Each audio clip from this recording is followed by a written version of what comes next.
Μην παραλείψετε επίσης να επισκεφτείτε τα Αντικήθυρα, αυτόν το βράχο μέσα στη θάλασσα που μαγεύει με την άγρια ομορφιά του.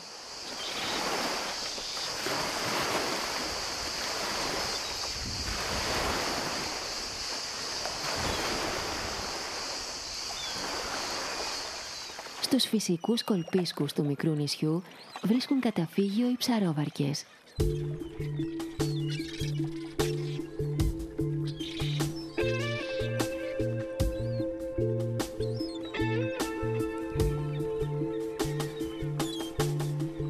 Τα Αντικήθυρα είναι ιδανικός παράδεισος για τους ταξιδιώτες που επιθυμούν την ηρεμία και την απομόνωση.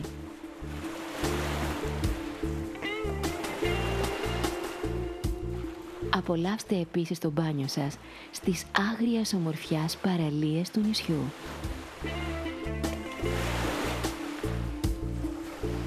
Στα Αντικήθυρα υπάρχει αρχαία πόλη που χρονολογείται από τον 4ο αιώνα π.Χ.